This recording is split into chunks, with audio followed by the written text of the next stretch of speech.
ये शिव महापुराण का भरोसा कहता है।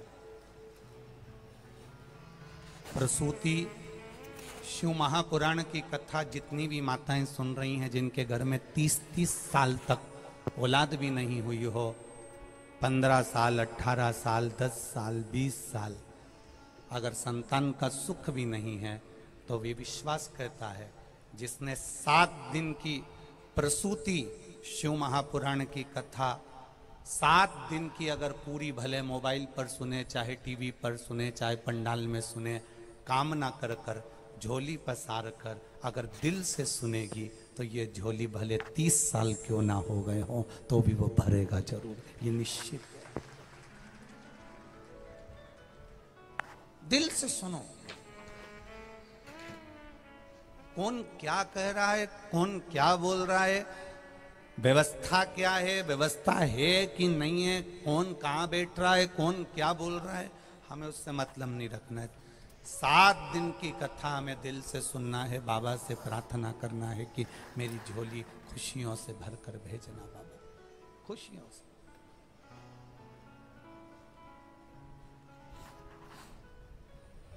और वो कृपा करेगा तो दुनिया में सुख का अनुभव होगा।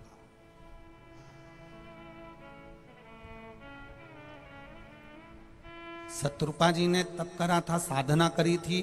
शत्रुपा जी ने तप साधना करने के बाद में जो संतान को जन्म दिया है, वो संतान कोई साधारण नहीं, माता प्रसूति हुई है। और वो माता प्रसूति कोई साधारण सी नहीं थी, जिन्होंने 9 वर्ष की आयु में तप साधना करी है। 9 वर्ष की आयु में माता प्रसूति ने तप साधना करी। दक्ष प्रजापति, जिन्होंने भगवान ब्रह्मा जी के हृदय से प्रकट होने के बाद में, भगवान ब्रह्मा जी के हृदय से प्रकट होने के बाद में जिन्होंने सृष्टि की रचना का भार नहीं ग्रहण करा, पर ब्रह्मा जी ने उनको समझाया, तो दक्ष प्रजापति ने विचार करा कि मैं सृष्टि के क्रम को बढ़ाऊंगा। पहले किन्नर की सृष्टि थी, उस किन्नर की सृष्टि को समाप्त कर दिया जाए। किन्नर की सृष्टि के बाद में जो सृष्टि का निर्माण होगा, दक्ष प्रजापति कहते हैं मैं करूंगा। ब्रह्मा जी का कहना माना, दक्ष प्रजापति ने सृष्टि का निराकरण करने का, सृष्टि को आगे बढ़ाने का विचार कर लिया। सृष्टि को आगे जब बढ़ाया जा सकता है जब दक्ष प्रजापति का विवाह हो जाए। अब दक्ष प्रजापति विवाह करेंगे तो सृष्टि आगे बढ़ेगी, संतति आगे बढ़ेगी, वंश आगे बढ़ेगा।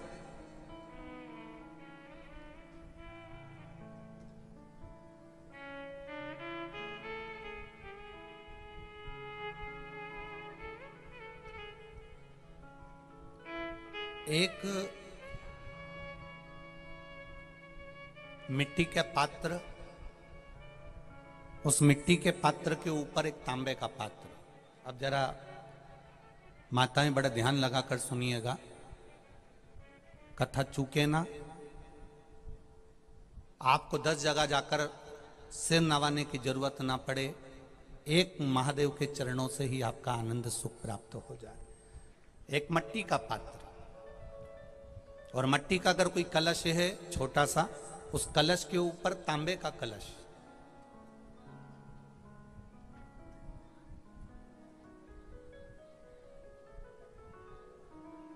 माता प्रसूति, दक्ष प्रजापति और माता वीरणी, इन तीनों का स्मरण कर कर, जो बड़ के पेड़ के नीचे जो शिवलिंग हो, बड़ के पेड़ के नीचे जो शिवलिंग विराजमान हो, चाहे वो ओटले पर हो, चाहे वो पत्थर का हो, चाहे वो सीमेंट का हो, चाहे वो कंकर का हो, चाहे वो मार्बल का हो, चाहे वो जिस भी चीज का हो, बड़ के पेड़ के नीचे जो शिवलिंग हो, उसमें सीधे जब आप कलश लेकर जाएंगे तो मिट्टी का पात्र, उसके ऊपर तांबे का पात्र भरा हुआ, दोनों को एक साथ पकड़ कर ले जाएंगे। पर जब आप शिवलिंग पर दक्ष प्रजापति, प्रसूति और वीरणी, इन तीनों का नाम लेकर सीधे हाथ में मट्टी का पात्र और उल्टे हाथ में तांबे का पात्र लेकर धीरे धीरे शिवलिंग पर जल समर्पित करेंगे और उस जल का पान उसी वट वृक्ष के नीचे दोनों पति पत्नी अगर पान कर लेते हैं और संतान की कामना कर लेते हैं तो भी मेरा महादेव संतान प्रदान करता ही करता। पर ये जो क्रम किया जाता है ये केवल बैसाख के महीने में ही किया जाता है, इसके सिवाय इसको आप अन्य महीनों में नहीं कर सकते, केवल एक बैसाख में। और हम तो कहेंगे बैसाख महीने की जब शिवरात्रि आए या बैसाख महीने में अष्टमी तिथि आ जाए या बैसाख महीने में सोमवार का दिन पड़ी जाए तो प्रयास करना कि आप संतति के लिए, संतान के लिए आप ये प्रयोग कर सकें। शिव तत्व की प्राप्ति।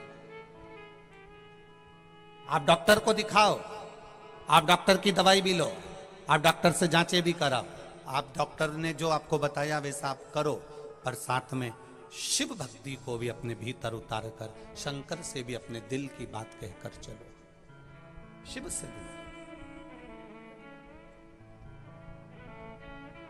खाली ना जाता कोई दर से तुम्हारे, मैं भी खड़ा हूं नन्ही बाहें पसारे। बाबा आपके चरणारविंद का रस तत्व हमें प्राप्त हो। 9 वर्ष की कन्या प्रसूति तब साधना में लीन है, 9 वर्ष की कन्या प्रसूति भगवान के भजन में लीन है। समय दक्ष प्रजापति का मंगल विवाह करना है।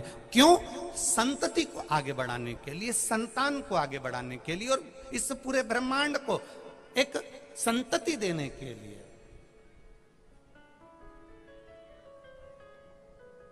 करा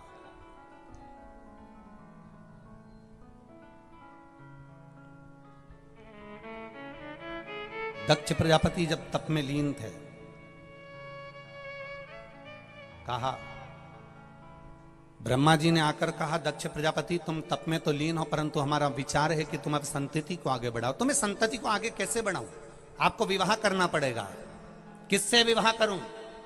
भगवान ब्रह्मदेव से भगवान दक्ष प्रजापति कह रहे हैं कि मैं विवाह करूं तो करूं किससे?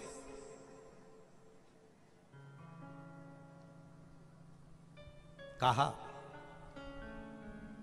प्रजापति वीरण की पुत्री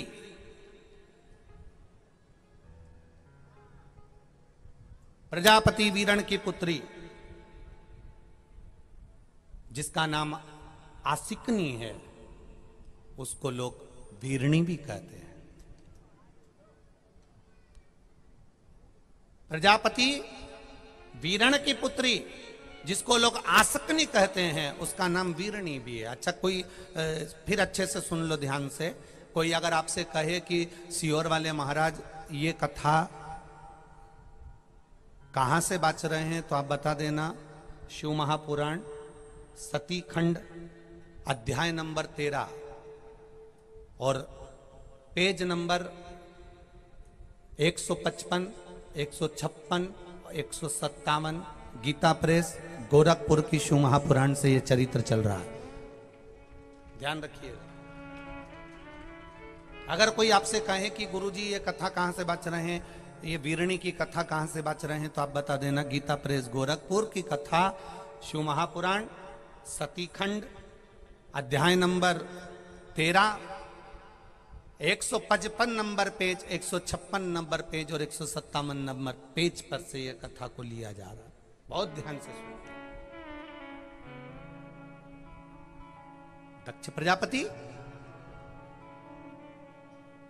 कोई कहे आपसे कि ये संतान प्राप्ति के लिए गुरुजी बोल रहे हैं, तो ये कौन से पेज पर, तो उसका स्मरण आपको रहना चाहिए कि हम शिव पुराण के इस अध्याय को पढ़ रहे हैं, इस पेज को पढ़ रहे हैं और इस जगह को पढ़ रहे हैं।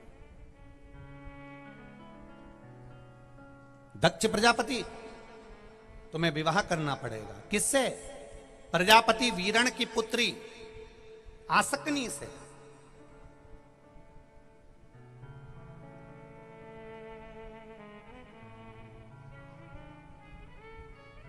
ये वही कन्या है आसकनी।